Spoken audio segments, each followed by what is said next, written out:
Hello, my terrific artist. We are going to be talking about texture. Texture can be defined as a surface quality that can be seen and felt. Textures can be rough or smooth, soft or hard. Texture does not always feel the way it looks. So we have implied texture, which is a texture we see with our eyes, but we don't necessarily feel it. Then we have actual texture that you can feel. So we're going to be talking about texture today, and Mrs. Smith came up with an amazing story or amazing idea to do to read an Eric Carle book, because Eric Carle has a lot of texture in his books. So we're going to start this book. We're going to be reading on books today because it is a great narrator, and I think you'll enjoy it.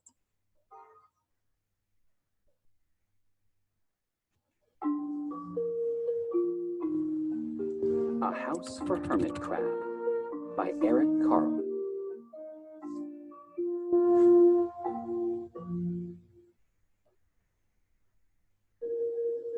Time to move, said Hermit Crab one day in January. I've grown too big for this little shell. He had felt safe and snug in his shell, but now it was too snug. Hermit Crab stepped out of the shell and onto the floor of the ocean. But it was frightening out in the open sea without a shell to hide in. What if a big fish comes along and attacks me? He thought. I must find a new house soon. Early in February, Hermit Crab found just the house he was looking for. It was a big shell and strong. He moved right in, wiggling and waggling about inside it to see how it felt. It felt just right. But it looks so, well, so plain, thought Hermit Crab. In March, Hermit Crab met some sea anemones. They swayed gently back and forth in the water. How beautiful you are, said Hermit Crab.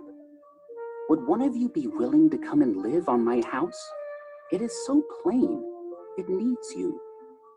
I'll come, whispered a small sea anemone.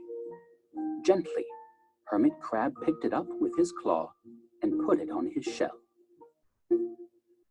In April, Hermit Crab passed a flock of starfish moving slowly along the sea floor. How handsome you are, said Hermit Crab. Would one of you be willing to decorate my house? I would, signaled a little sea star. Carefully, Hermit Crab picked it up with his claw and put it on his house.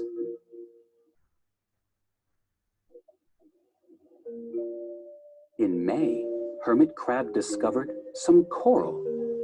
They were hard and didn't move. How pretty you are, said Hermit Crab. Would one of you be willing to help make my house more beautiful? I would, creaked a crusty coral. Gingerly, Hermit Crab picked it up with his claw and placed it on his shell.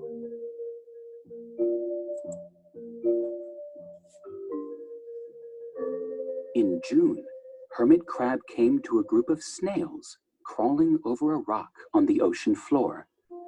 They grazed as they went, picking up algae and bits of debris, and leaving a neat path behind them. How tidy and hard-working you are, said Hermit Crab.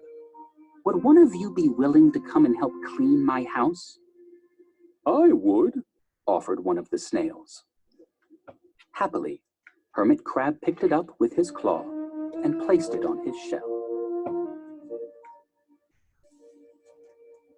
In July, Hermit Crab came upon several sea urchins. They had sharp, prickly needles. How fierce you look, said Hermit Crab. Would one of you be willing to protect my house? I would, answered a spiky sea urchin. Gratefully, Hermit Crab picked it up with his claw and placed it near his shell.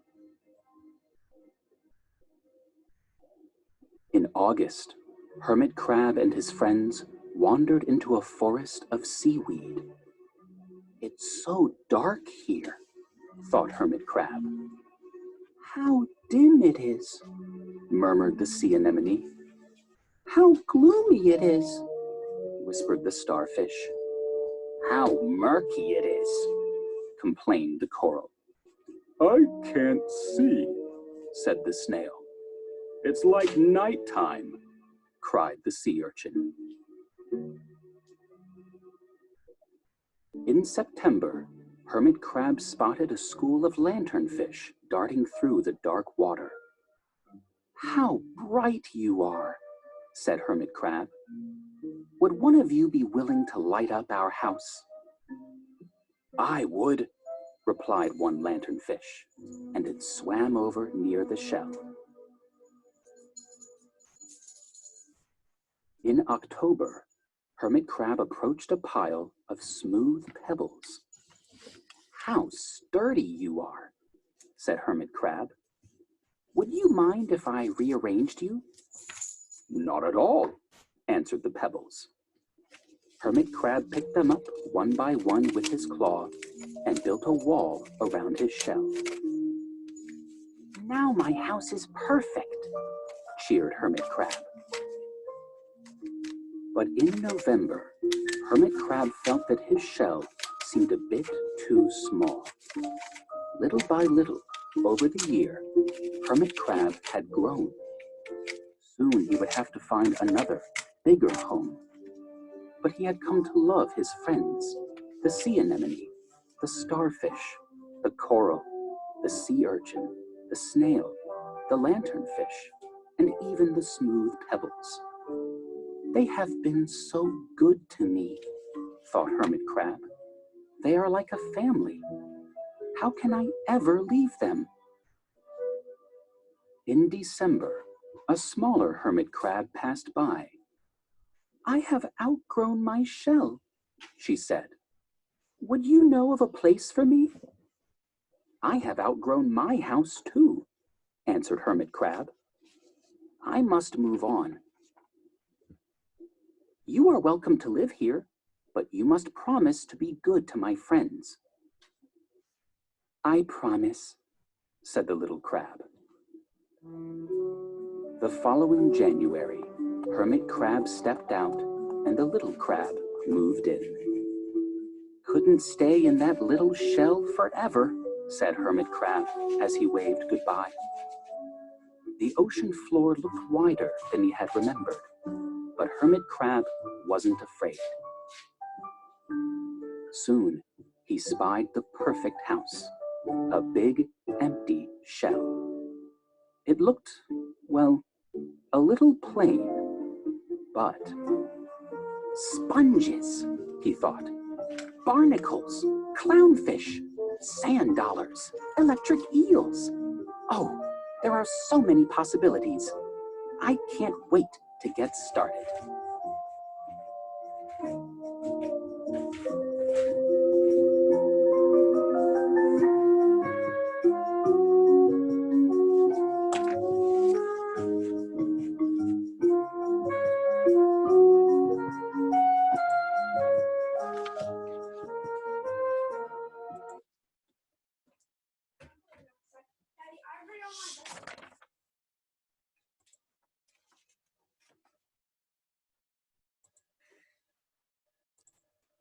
Okay, sorry about that. Had lots of visitors coming through. That's what happens when everybody's stuck in the same house. I hope you like that. I'm trying to get to, I actually found